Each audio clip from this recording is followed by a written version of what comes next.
ओम नमः शिवाय। ओम नमः शिवाय। ओम नमः शिवाय। देश काल पात्र और दान आदि का विचार। ऋषियों ने कहा, समस्त पदार्थों के ज्ञाताओं में श्रेष्ठ सूत जी, अब आप क्रमशः देश काल आदि का वर्णन करें। सूत जी बोले, महर्षियों, देव यज्ञ आदि कर्मों में अपना शुद्ध ग्रह समान फल देने वाला होता है, अर्थात अपने घर में किए हुए देव यज्ञ आदि शास्त्रोक्त फल को सम मात्रा में देने वाले होते हैं। गौशाला का स्थान घर की अपेक्षा 10 गुना फल देता है। जलाशय का तट इससे भी 10 गुना महत्व रखता है तथा जहाँ बेल, तुलसी एवं पीपल वृक्ष का मूल निकट हो, वह स्थान जलाशय के तट से भी 10 गुना फल देने वाला होता है। देवालय को उससे भी 10 गुने महत्व का स्थान जानना चाहिए। देवालय से भी 10 गुना महत्व रखता है तीर्थ भूमि का तट, उससे 10 गुना श्रेष्ठ है नदी का किनारा, उससे 10 गुना उत्कृष्ट है तीर्थ नदी का तट, और उससे भी 10 गुना महत्व रखता है सप्तगंगा नामक नदियों का तीर्थ। गंगा, गोदावरी, कावेरी, ताम्रपर्णी, सिंधु, सरयू और नर्मदा, इन 7 नदियों को सप्तगंगा कहा गया है। समुद्र के तट का स्थान इनसे भी 10 गुना पवित्र माना गया है और पर्वत के शिखर का प्रदेश समुद्र तट से भी 10 गुना पावन है। सबसे अधिक महत्व का वह स्थान जानना चाहिए जहाँ मन लग जाए। यहाँ तक देश का वर्णन हुआ। अब काल का तारतम्य बताया जाता है। सतयुग में यज्ञ, दान आदि कर्म पूर्ण फल देने वाला होते हैं, ऐसा जानना चाहिए। त्रेता युग में उसका 3/4 फल मिलता है। द्वापर में सदा आधे ही फल की प्राप्ति कही गई है। कलयुग में 1/4 ही फल की प्राप्ति समझनी चाहिए और आधा कलयुग बीतने पर उस चौथाई फल में से भी 1/4 कम हो जाता है। शुद्ध अंतःकरण वाले पुरुष को शुद्ध एवं पवित्र दिन सम फल देने वाला होता है। विद्वान ब्राह्मणों, सूर्य संक्रांति के दिन किया हुआ सत्कर्म पूर्वोक्त शुद्ध दिन की अपेक्षा 10 गुना फल देने वाला होता है, यह जानना चाहिए। इससे भी 10 गुना महत्व उस कर्म का है जो विषुव नामक योग में किया जाता है। दक्षिणायन आरंभ होने के दिन अर्थात कर्क की संक्रांति में किए हुए पुण्य कर्म का महत्व विषुव से भी 10 गुना माना गया है। इससे भी 10 गुना मकर संक्रांति में और उससे भी 10 गुना चंद्र ग्रहण में किए हुए पुण्य का महत्व है। सूर्य ग्रहण का समय सबसे उत्तम है, उसमें किए गए पुण्य कर्म का फल चंद्र ग्रहण से भी अधिक और पूर्ण मात्रा में होता है। इस बात का को विज्ञ पुरुष जानते हैं। जगत रूपी सूर्य का राहु रूपी विष से संयोग होता है, इसलिए सूर्य ग्रहण का समय रोग प्रदान करने वाला है। अतः उस विष की शांति के लिए उस समय स्नान, दान और जप करें। वह काल विष की शांति के लिए उपयोगी होने के कारण पुण्यप्रद माना गया है। जन्म नक्षत्र के दिन तथा व्रत की पूर्ति के दिन का समय सूर्य ग्रहण के समान ही समझा जाता है, परंतु महापुरुषों के संग का काल करोड़ों सूर्य ग्रहण के समान पावन है, ऐसा ज्ञानी पुरुष जानते मानते हैं। तपोनिष्ठ योगी और ज्ञाननिष्ठ यति के पूजा के पात्र हैं, क्योंकि ये पापों के नाश में कारण होते हैं। जिसने 24 लाख गायत्री का जप कर लिया हो, वह ब्राह्मण भी पूजा का उत्तम पात्र है। वह संपूर्ण फलों और भोगों को देने में समर्थ है। जो पतन से त्राण करता अर्थात नरक में गिरने से बचाता है, इस उसके लिए इस गुण के कारण शास्त्र में पात्र शब्द का प्रयोग होता है। वह दाता का पातक से त्राण करने के कारण पात्र कहलाता है। गायत्री अपने गायक का पतन से त्राण करती है, इसलिए वह गायत्री कहलाती है। जैसे श्लोक में जो धनहीन है वह दूसरे को धन नहीं देता, जो यहाँ धनवान है वही दूसरे को धन दे सकता है, उसी तरह जो स्वयं शुद्ध और पवित्र आत्मा है वही दूसरे मनुष्यों का त्राण या उद्धार कर सकता है। जो गायत्री का जप करके शुद्ध हो गया है वही शुद्ध ब्राह्मण कहलाता है। इसलिए दान, जप, होम और पूजा सभी कर्मों के लिए वही शुद्ध पात्र है। ऐसा ब्राह्मण ही दान तथा रक्षा करने की पात्रता रखता है। स्त्री हो या पुरुष, जो भी भूखा हो वही अन्नदान का पात्र है। जिसको जिस वस्तु की इच्छा हो उसे वह वस्तु बिना मांगे ही दे दी जाए तो दाता को उस दान का पूरा पूरा फल प्राप्त होता है। ऐसी महर्षियों की मान्यता है। जो सवाल या याचना करने के बाद दिया गया हो वह दान आधा ही फल देने वाला बताया गया है। अपने सेवक को दिया हुआ दान एक चौथाई फल देने वाला होता है। विप्रवरों, जो जाति मात्र से ब्राह्मण है और दीनतापूर्ण व्रति से जीवन बिताता है उसे दिया हुआ धन का दान दाता को उस भूतल पर 10 वर्षों तक भोग प्रदान करने वाला होता है। वही दान यदि वेद वेत्ता ब्राह्मण को दिया जाए तो वह स्वर्गलोक में देवताओं के वर्ष से 10 वर्षों तक दिव्य भोग देने वाला होता है। शील और उच्च वृत्ति से लाया हुआ और गुरु दक्षिणा से प्राप्त हुआ अन्न धन शुद्ध द्रव्य कहलाता है। उसका दान दाता को पूर्ण फल देने वाला बताया गया है। क्षत्रियों का सूर्य से कमाया हुआ, वैश्यों का व्यापार से आया हुआ और शूद्रों का सेवा वृत्ति से प्राप्त किया हुआ धन भी उत्तम द्रव्य कहलाता है। धर्म की इच्छा रखने वाली स्त्रियों को जो धन पिता एवं पति से मिला हुआ है उनके लिए वह उत्तम द्रव्य है। गो आदि 12 वस्तुओं का चैत्र आदि 12 महीनों में कर्म से दान करना चाहिए। गो, भूमि, तिल, सुवर्ण, घी, वस्त्र, धान्य, गुड़, चांदी, नमक, कोड़ा और कन्या, ये ही भी 12 वस्तु हैं। इनमें गोदान से कायिक, वाचिक और मानसिक पापों का निवारण तथा कायिक आदि पुण्य कर्मों की पुष्टि होती है। ब्राह्मणों, भूमि का दान इहलोक और परलोक में प्रतिष्ठा की प्राप्ति कराने वाला है। तिल का दान बलवर्धक एवं मृत्यु का निवारक होता है। सुवर्ण का दान जठराग्नि को बढ़ाने वाला तथा वीर्यदायक है। घी का दान पुष्टि कारक होता है। वस्त्र का दान आयु की वृद्धि कराने वाला है, ऐसा जानना चाहिए। धान्य का दान अन्न धन की समृद्धि में कारण होता है। गुड़ का दान मधुर भोजन की प्राप्ति कराने वाला होता है। चांदी के दान से वीर्य की वृद्धि होती है। लवण का दान षड्रस भोजन की प्राप्ति कराता है। सब प्रकार का दान सारी समृद्धि की सिद्धि के लिए होता है। विज्ञ पुरुष कूष्मांड के दान को पुष्टिदायक मानते हैं।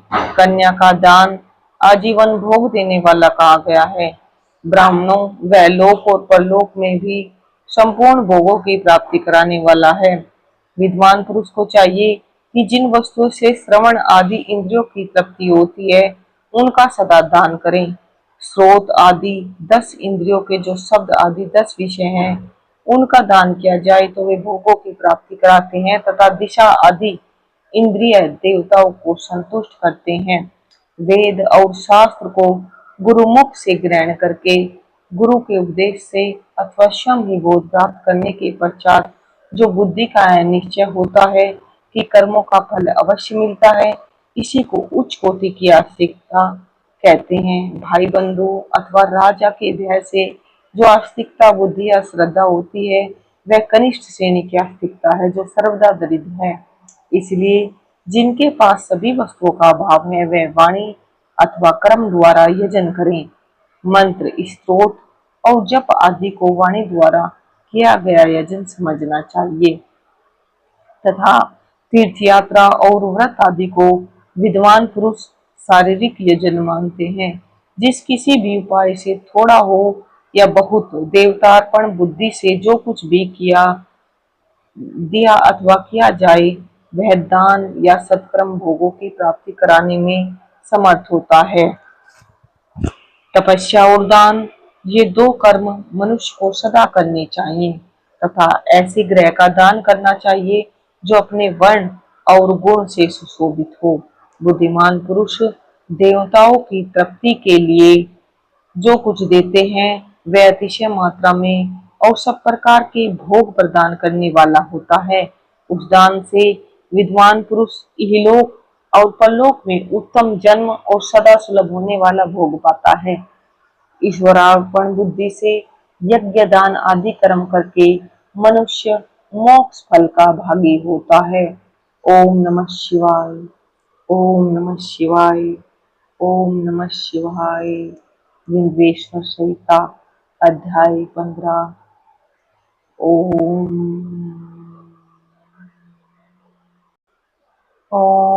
नमः शिवाय। ओम नमः शिवाय। ओम नमः शिवाय। पृथ्वी आदि से निर्मित देव प्रतिमाओं के पूजन की विधि, उनके लिए नैवेद्य का विचार, पूजन के विभिन्न उपचारों का फल, विशेष मास, वार, तिथि एवं नक्षत्रों के योग में पूजन का विशेष फल तथा लिंग के वैज्ञानिक स्वरूप का विवेचन। ऋषियों ने कहा, साधु शिरोमणि, अब आप पार्थिव प्रतिमा की पूजा का विधान बताइए, जिससे समस्त अभीष्ट वस्तुओं की प्राप्ति होती है। सूत जी बोले, महर्षियों, तुम लोगों ने बहुत उत्तम बात पूछी है। पार्थिव प्रतिमा का पूजन सदा संपूर्ण मनोरथों को देने वाला है तथा दुख का तत्काल निवारण करने वाला है। मैं उसका वर्णन करता हूँ, तुम लोग उसको ध्यान देकर सुनो। पृथ्वी आदि की बनी हुई देव प्रतिमाओं की पूजा इस भूतल पर अभिष्टदायक मानी गई है। निश्चय इसमें पुरुषों का और स्त्रियों का भी अधिकार है। नदी, पोखरे अथवा कुएं में प्रवेश करके पानी के भीतर से मिट्टी ले आएं, फिर गंध चूर्ण के द्वारा उसका संशोधन करें और शुद्ध मंडप में रखकर उसे महीन पीसे और साने। इसके बाद हाथ से प्रतिमा बनाएं और दूध से उसका सुंदर संस्कार करें। इस प्रतिमा में अंग प्रत्यंग अच्छी तरह प्रकट हुए हो तथा वह सब प्रकार के अस्त्र शस्त्रों से संपन्न बनाई गई हो।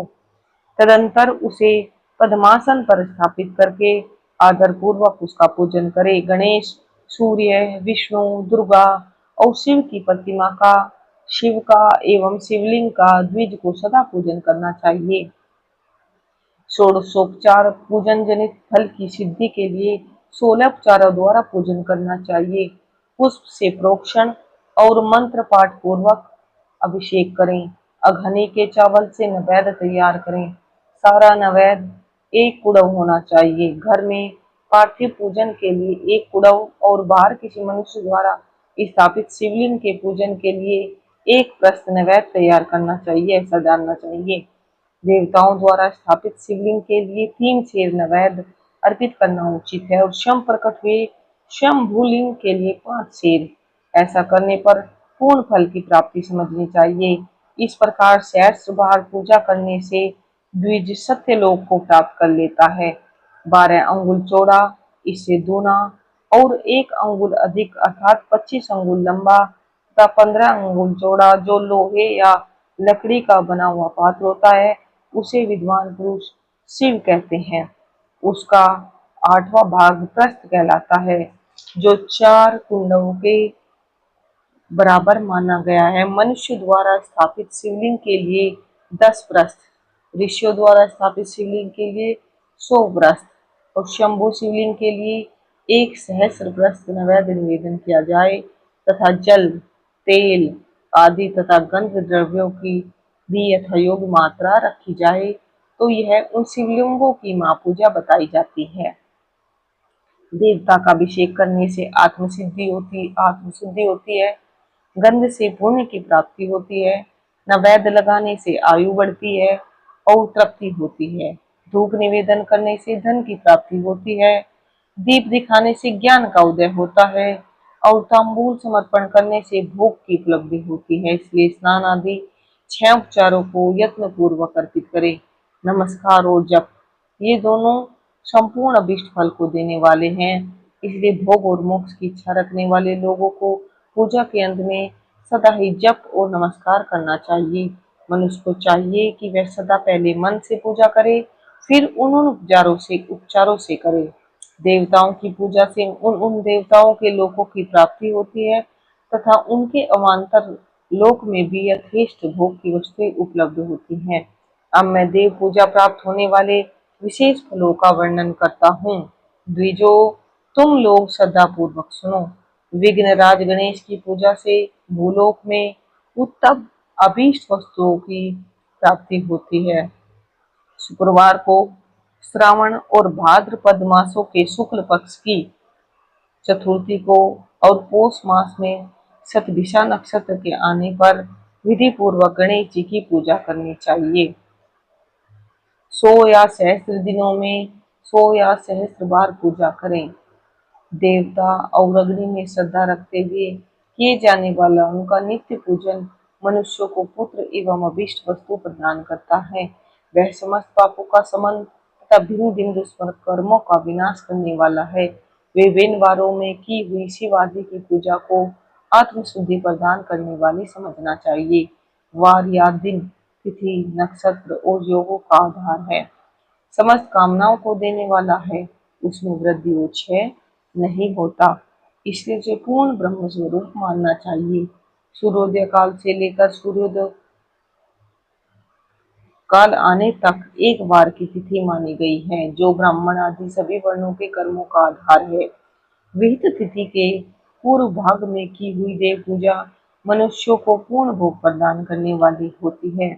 यदि मध्याह्न के बाद तिथि का आरंभ होता है तो रात्रि युक्त तिथि का पूर्व भाग पितरों के श्राद्धादि कर्म के लिए उत्तम बताया जाता है। ऐसी तिथि का प्रभाग ही दिन से युक्त होता है, अतः वही देव कर्म के लिए प्रशस्त माना गया है। यदि मध्याह्न काल तक की तिथि रहे तो उदय व्यापनी तिथि को ही देव कार्य में ग्रहण करना चाहिए। इसी तरह शुभ तिथि एवं नक्षत्र आदि ही देव कार्य में ग्राह्य होते हैं। वार आदि का भली भांति विचार करके पूजा और जप आदि करनी चाहिए। वेदों में पूजा शब्द के अर्थ की इस प्रकार योजना की गई है। पूजाते अनेनिति पूजा, यह पूजा शब्द की व्युत्पत्ति है। पू का अर्थ है भोग और फल की सिद्धि, वह जिस कर्म से संपन्न होती है उसका नाम पूजा है। मनोवांछित वस्तु तथा ज्ञान, ये ही अभीष्ट वस्तुएं हैं। सकाम भाव वाले को अभीष्ट भोग अपेक्षित होता है और निष्काम भाव वाले को अर्थ परमार्थिक ज्ञान, ये दोनों ही पूजा शब्द के अर्थ हैं। इनकी योजना करने से ही पूजा शब्द की सार्थकता है। इसी प्रकार लोक और वेद में पूजा शब्द का अर्थ विख्यात है। नित्य और नैमित्तिक कर्म कालांतर में फल देते हैं, किंतु काम्य कर्म का यदि भली भांति अनुष्ठान हुआ हो तो वह तत्काल फलद होता है। प्रतिदिन एक पक्ष, एक मास और एक वर्ष तक लगातार पूजन करने से उन कर्मों के फल की प्राप्ति होती है और उनसे वैसे ही पापों का क्रमशः क्षय होता है। प्रत्येक मास के कृष्ण पक्ष की चतुर्थी तिथि को की हुई महागणपति की पूजा एक पक्ष के पापों का नाश करने वाली और एक पक्ष तक उत्तम भोग रूपी फल देने वाली होती है।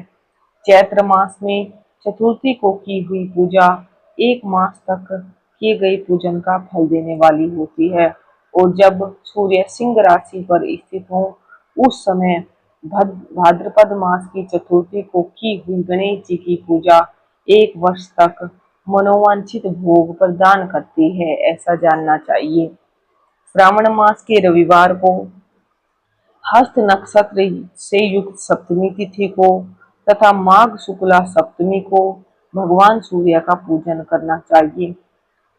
श्रेष्ठ ज्येष्ठ तथा भाद्रपद मासों के बुधवार को श्रवण नक्षत्र से युक्त द्वादशी तिथि को तथा केवल द्वादशी को भी किया गया भगवान विष्णु का पूजन अभीष्ट संपत्ति को देने वाला माना गया है। श्रावण मास में की जाने वाली श्री हरि की पूजा अभीष्ट मनोरथ और आरोग्य प्रदान करने वाली होती है।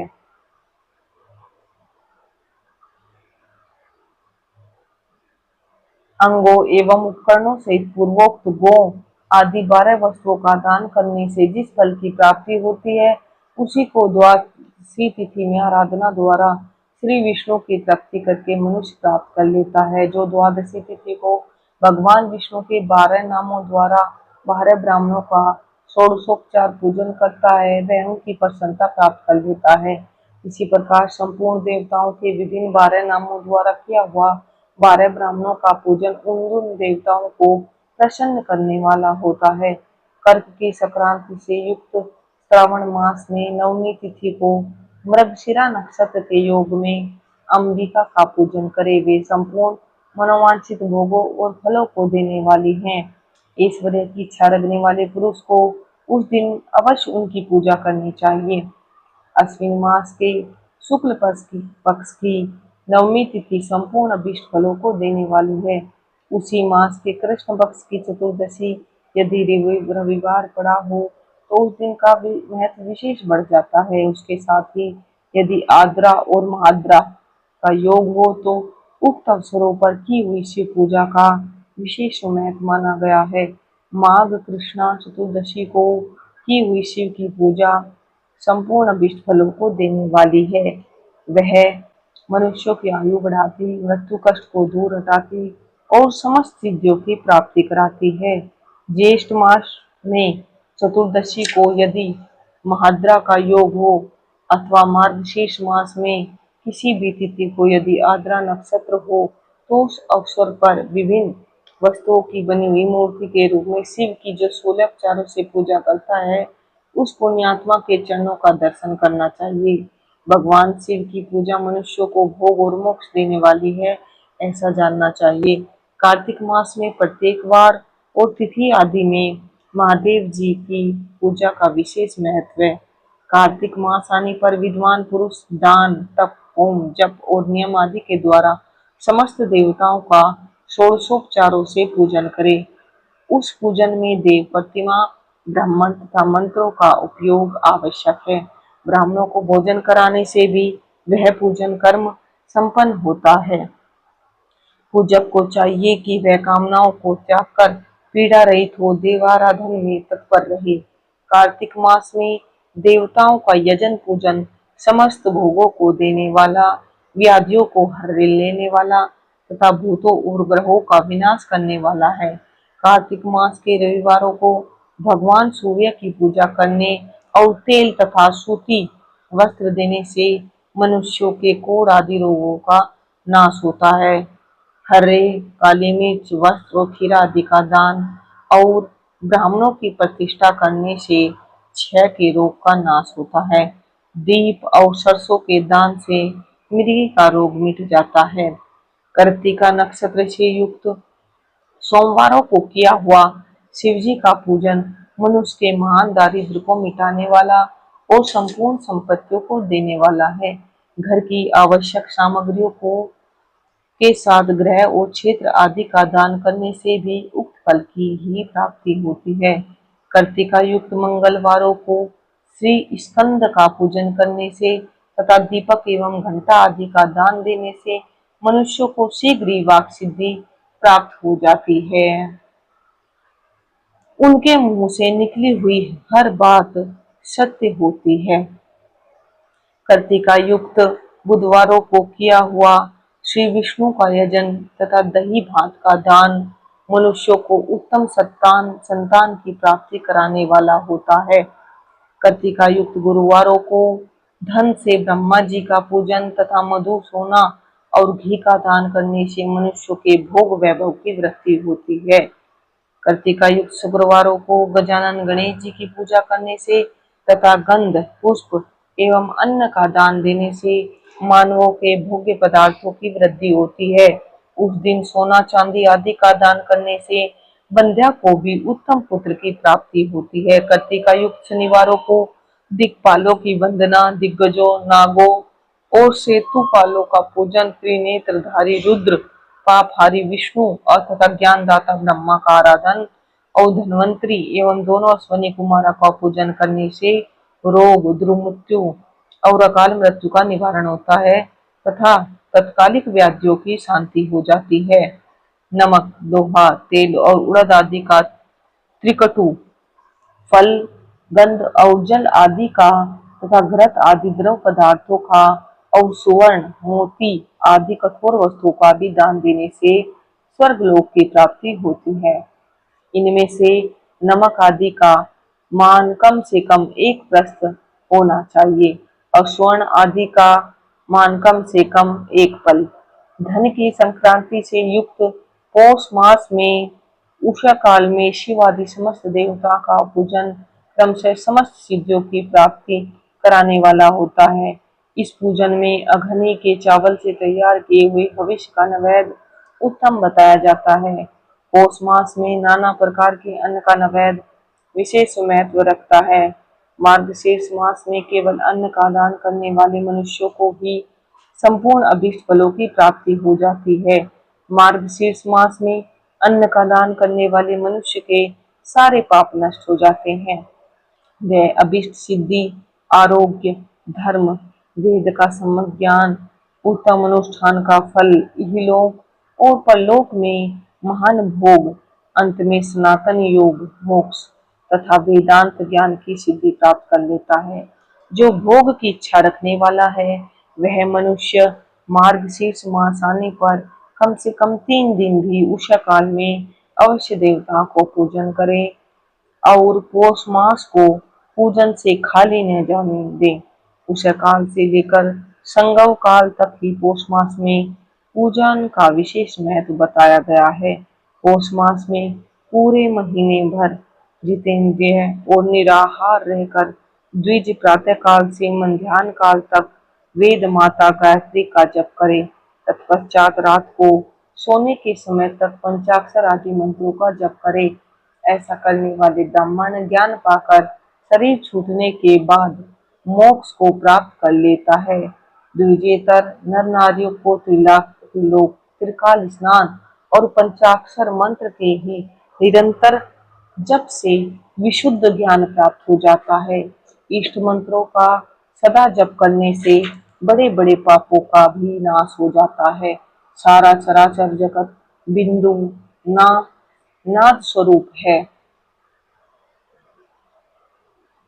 नाद बिंदु का और बिंदु इस जगत का आधार है। ये बिंदु और नाद शिव और शक्ति और शिव संपूर्ण जगत के आधार रूप में स्थित हैं।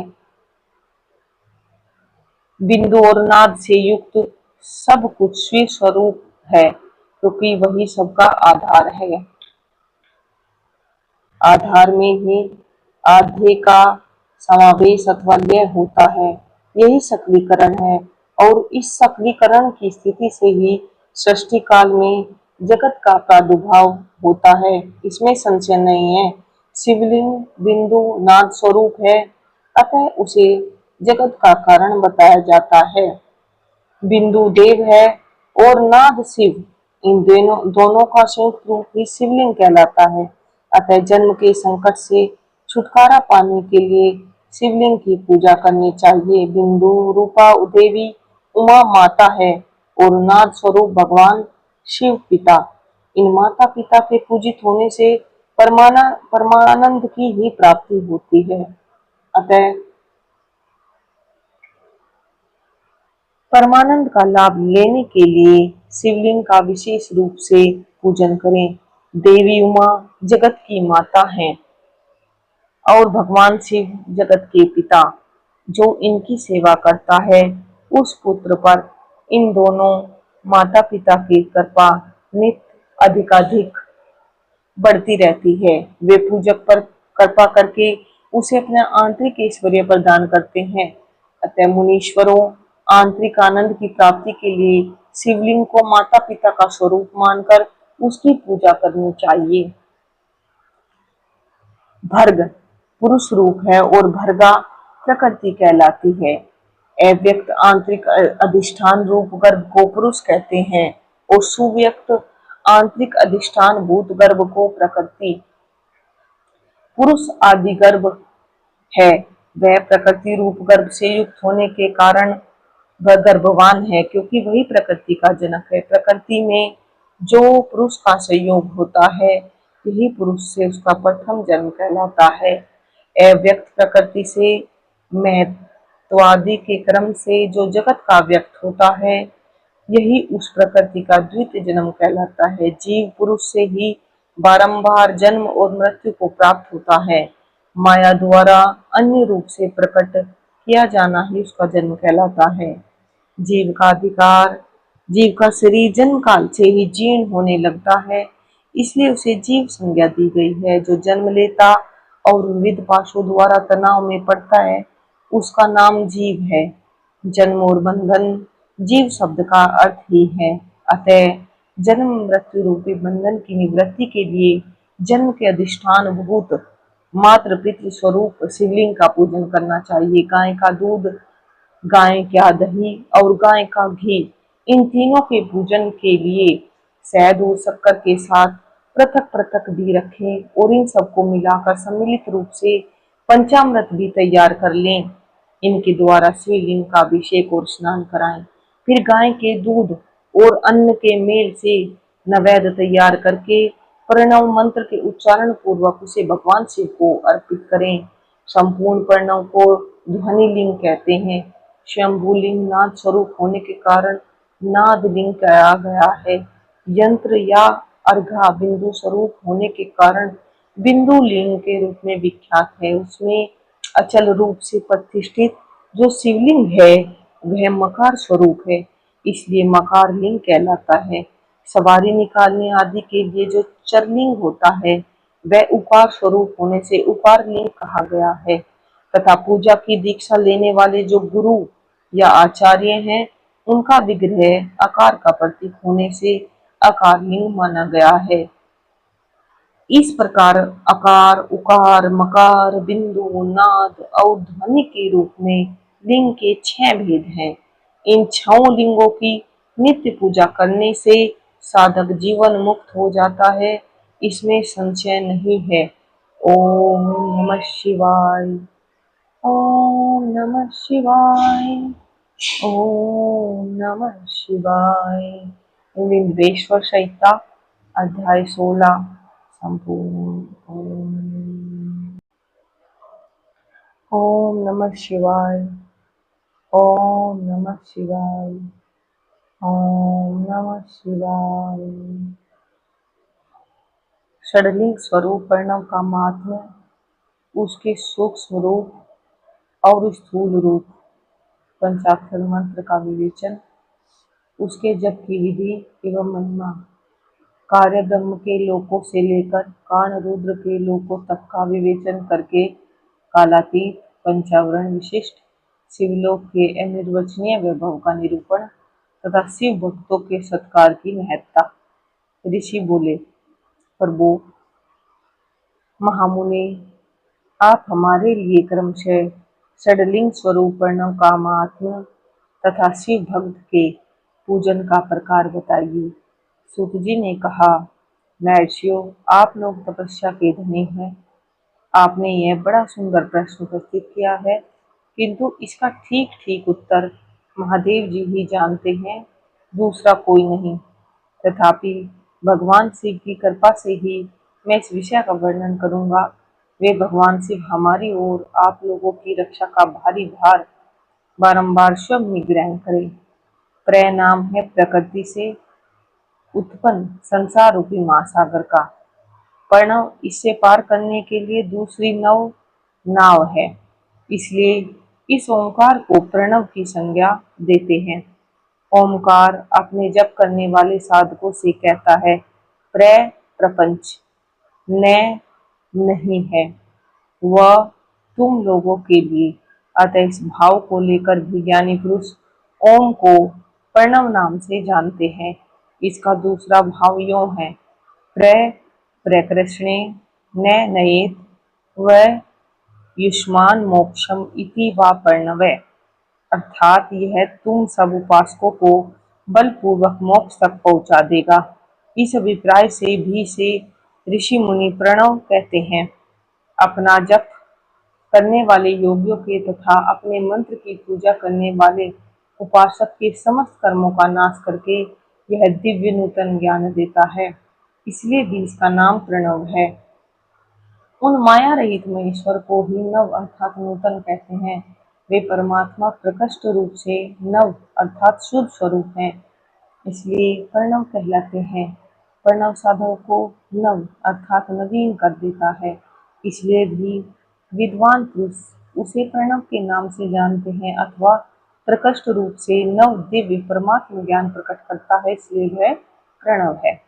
प्रणव के 2 भेद बताए गए हैं, स्थूल और सूक्ष्म। एक अक्षर रूप जो ओम है उसे सूक्ष्म प्रणव जानना चाहिए, और नमः शिवाय इस 5 अक्षर वाले मंत्र को स्थूल प्रणव समझना चाहिए।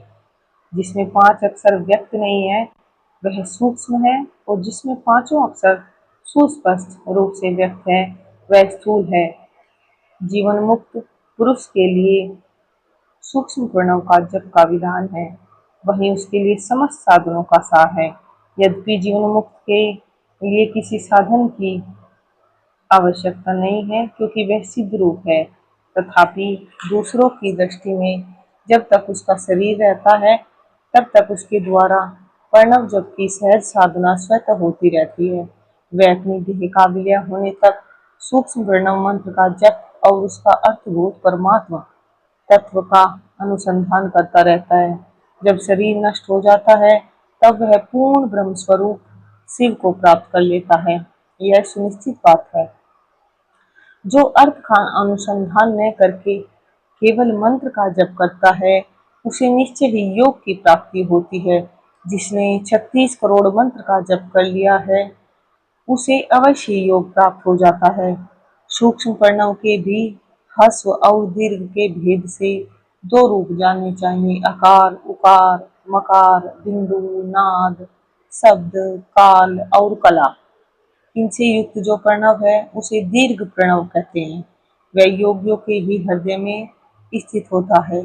मकार पर्यंत जो ओम है, वह ए, उ, में इन तीन तत्वों से युक्त है। इसी को ह्रस्व प्रणव कहते हैं। ए शिव है, उ शक्ति है और मकार इन दोनों की एकता है। वह त्रितत्व रूप है। ऐसा समझकर ह्रस्व प्रणव का जप करना चाहिए। जो अपने समस्त पापों का क्षय करना चाहते हैं, उनके लिए इस ह्रस्व प्रणव का जप अत्यंत आवश्यक है। पृथ्वी, जल, तेज, वायु और आकाश, ये 5 भूत तथा शब्द, स्पर्श आदि इनके 5 विषय, ये सब मिलकर 10 वस्तुएं मनुष्यों की कामना के विषय हैं। इनकी आशा मन में लेकर जो कर्मों के अनुष्ठान में संलग्न होते हैं, वे 10 प्रकार के पुरुष प्रवृत्त कहलाते हैं, तथा जो निष्काम भाव से शास्त्र विहित कर्मों का अनुष्ठान करते हैं, वे निर्वृत्त अथवा निर्वृत्ति मार्गी कहे गए हैं। प्रवृत्त पुरुषों को ह्रस्व प्रणव का ही जप करना चाहिए और निवृत्त पुरुषों को दीर्घ प्रणव का व्याहृतियों तथा अन्य मंत्रों के आदि में इच्छानुसार शब्द और कला से युक्त प्रणव का उच्चारण करना चाहिए। वेद के आदि में और दोनों संध्याओं की उपासना के समय भी ओंकार का उच्चारण करना चाहिए। प्रणव का 9 करोड़ जप करने से मनुष्य शुद्ध हो जाता है। फिर 9 करोड़ का जप करने से वह पृथ्वी तत्व पर विजय पा लेता है। तत्पश्चात पुनः 9 करोड़ का जप करके वह जल तत्व को जीत लेता है। पुनः 9 करोड़ जप से अग्नि तत्व पर विजय पाता है। तदंतर फिर 9 करोड़ का जप करके वह वायु तत्व पर विजयी होता है।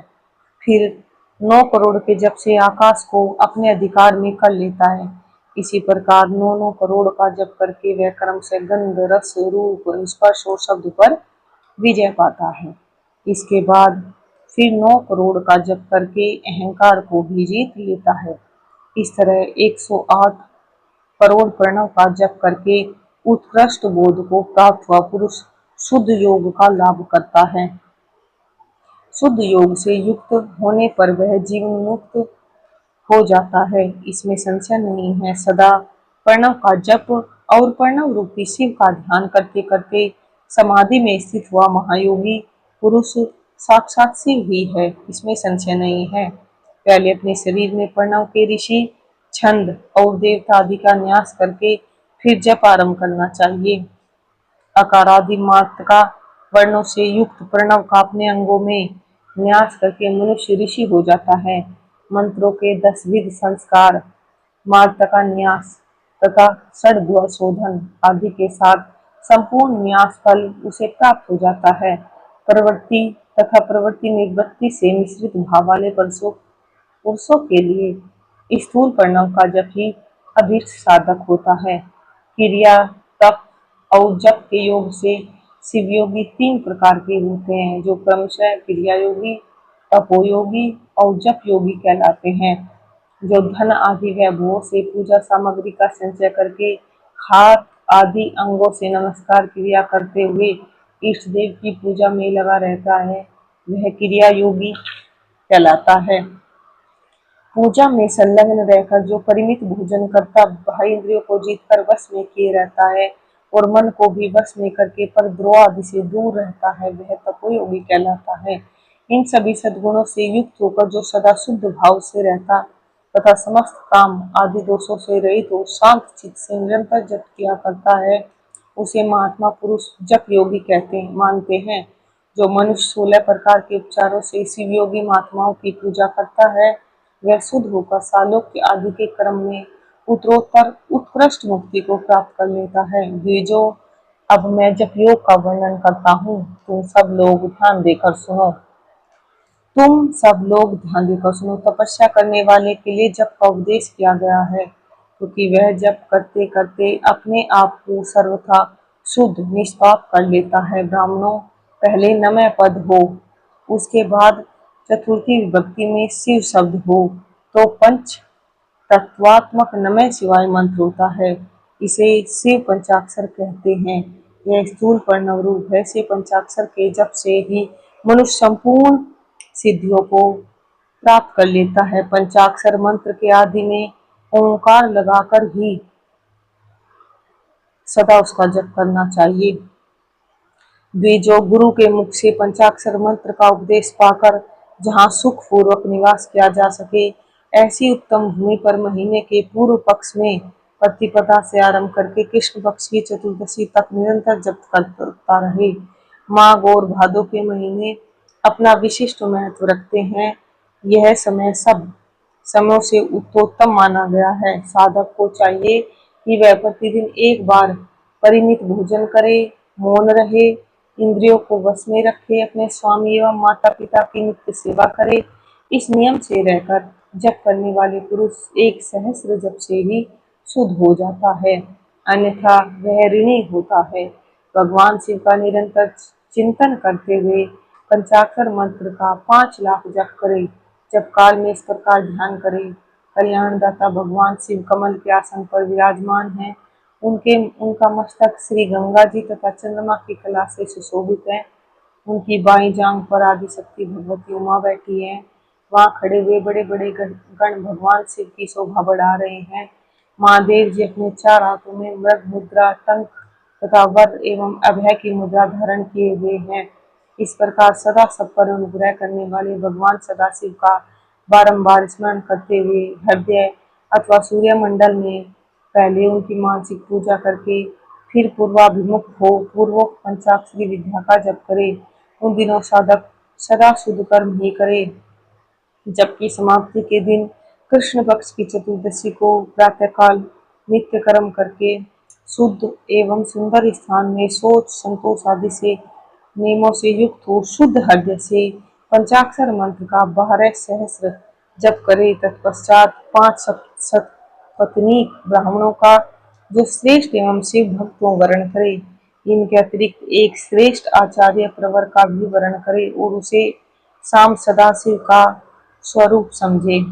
ईशान, तत्पुरुष, अघोर, वामदेव और सद्योजात, इन पांचों के प्रतीक स्वरूप 5 ही श्रेष्ठ और शिव भक्त ब्राह्मणों का वर्ण करने के पश्चात पूजन सामग्री को एकत्र करके भगवान शिव का पूजन आरंभ करे। विधि पूर्वक शिव की पूजा संपन्न करके होम आरंभ करें। अपने ग्रह सूत्र के अनुसार सुखांत कर्म करके अर्थात परिसमूहन, उपलेपन, उल्लेखन, मृदुद्वरण तथा अभ्युक्षण, इन पंचभूत संस्कारों के पश्चात वेदी पर स्वाभिमुख अग्नि को स्थापित करके उस कंडिका के अनंतर प्रज्वलित अग्नि में अर्घ्य भगांत आहुति देकर प्रस्तुत होम का कार्य आरंभ करे। कपिला गाय के घी से 11, 101 अथवा 1001 आहुतियां स्वयं ही दें अथवा विद्वान पुरुष शिव भक्त ब्राह्मणों से 108 आहुतियां दिलाएं। होम कर्म समाप्त होने पर गुरु को दक्षिणा के रूप में एक गाय और बैल देने चाहिए। ईशान आदि के प्रतीक रूप जिन 5 ब्राह्मणों का वर्ण किया गया हो, उनको ईशान आदि का स्वरूप ही समझे और आचार्य को शाम सदाशिव का रूप माने। इसी भावना के साथ उन सबके चरण धोए और उनके चरणोदक से अपने मस्तक को सींचे। ऐसा करने से वह साधक अगणित तीर्थों में तत्काल स्नान करने का फल प्राप्त कर लेता है। उन ब्राह्मणों को भक्ति पूर्वक दशांश अन्न देना चाहिए। गुरु पत्नी को पराशक्ति मानकर उनका भी पूजन करें। ईशानादि कर्म से उन सभी ब्राह्मणों का उत्तम अन्न से पूजन करके अपने वैभव विस्तार के अनुसार रुद्राक्ष वस्त्र बड़ा और कुआ आदि अर्पित करे। तदंतर दिक्पाल आदि को बलि देकर ब्राह्मणों को भरपूर भोजन कराएं। इसके बाद देवेश्वर शिव से प्रार्थना करके अपना जप समाप्त करें। इस प्रकार पुरुषार्थ करके मनुष्य उस मंत्र को सिद्ध कर लेता है। फिर 5 लाख जप करने से समस्त पापों का नाश हो जाता है। तदंतर पुनः 5 लाख जप करने पर अतल से लेकर सत्यलोक तक 14 भुवनों पर क्रमशः अधिकार प्राप्त हो जाता है। यदि अनुष्ठान पूर्ण होने के पहले बीच में ही साधक की मृत्यु हो जाए तो वह परलोक में उत्तम भोग भोगने के पश्चात पुनः पृथ्वी पर जन्म लेकर पंचाक्षर मंत्र के जप का अनुष्ठान करता है। समस्त लोकों का ऐश्वर्य पाने के पश्चात वह मंत्र को सिद्ध करने वाला पुरुष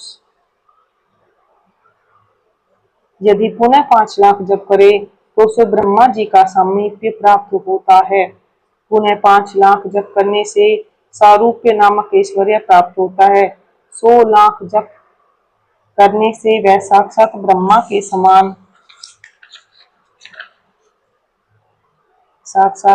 के समान हो जाता है। इस तरह का कार्य ब्रह्मा का सायुज्य प्राप्त करके वह ब्रह्मा का प्रलय होने तक उस लोक में यथेष्ट भोग भोगता है। फिर दूसरे कल्प का आरंभ होने पर वह ब्रह्मा जी का पुत्र होता है। उस समय फिर तपस्या करके दिव्य तेज से प्रकाशित हो वह क्रमशः मुक्त हो जाता है।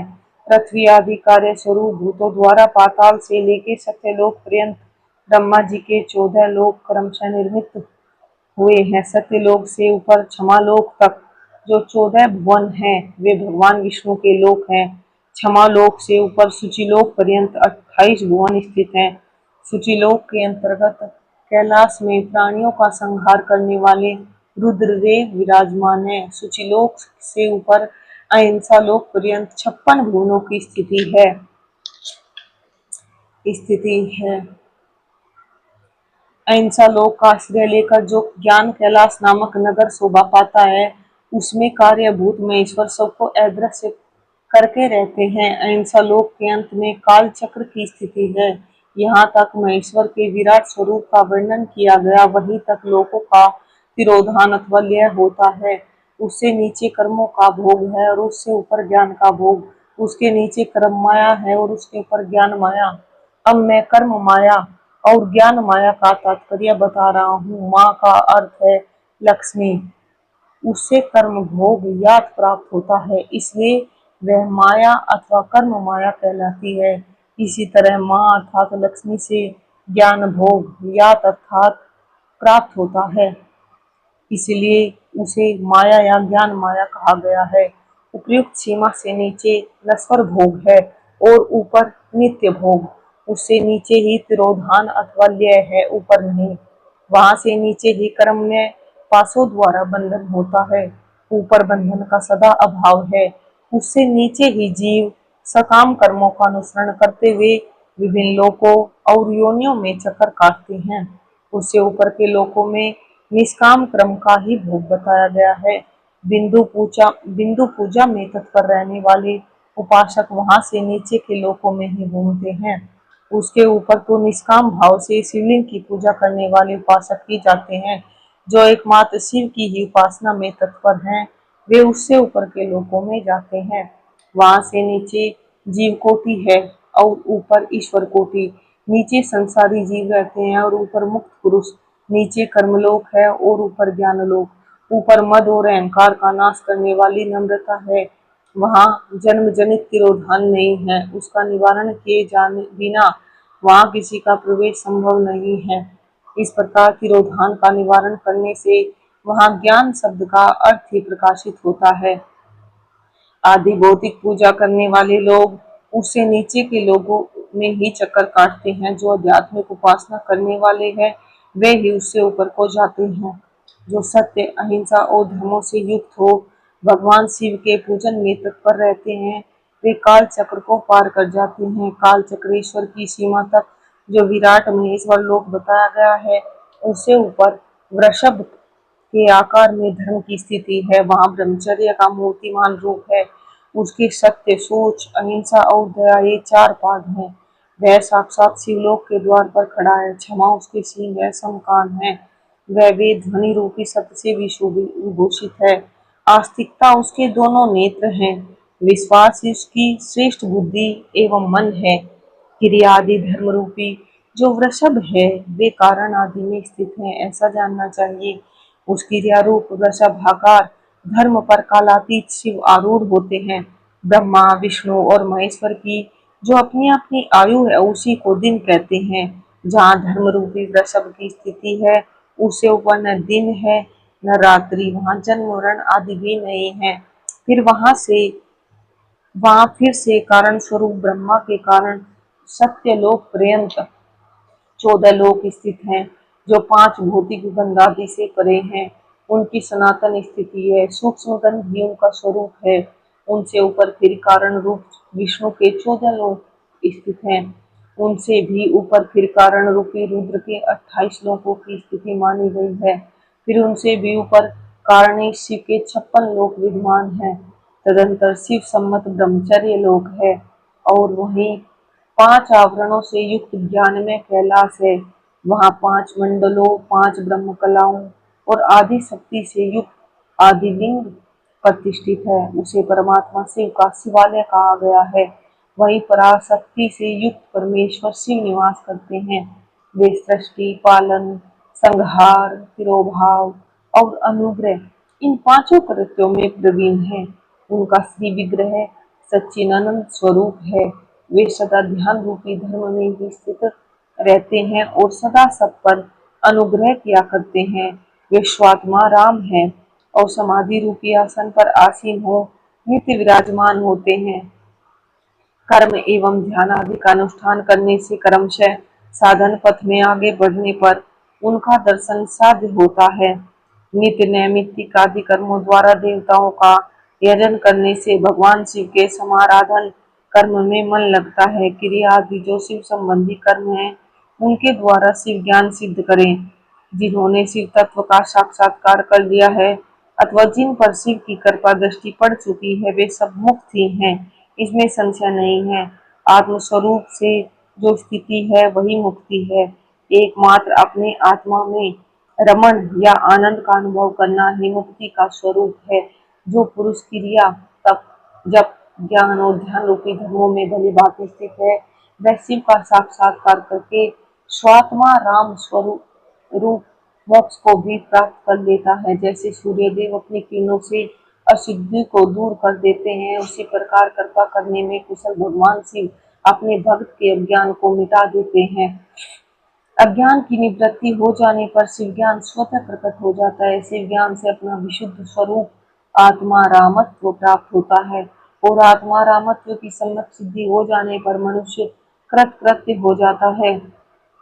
इस तरह यहाँ जो कुछ बताया गया है वह पहले मुझे गुरु परंपरा से प्राप्त हुआ था। तत्पश्चात मैंने पुनः नंदीश्वर के मुख से इस विषय को सुना था। नंदी स्थान से परे जो शम वैद शिव वैभव है, उसका अनुभव केवल भगवान शिव को ही है। साक्षात शिव लोक के उस वैभव का ज्ञान सबको शिव की कृपा से ही हो सकता है, अन्यथा नहीं, ऐसा आस्तिक पुरुषों का कथन है।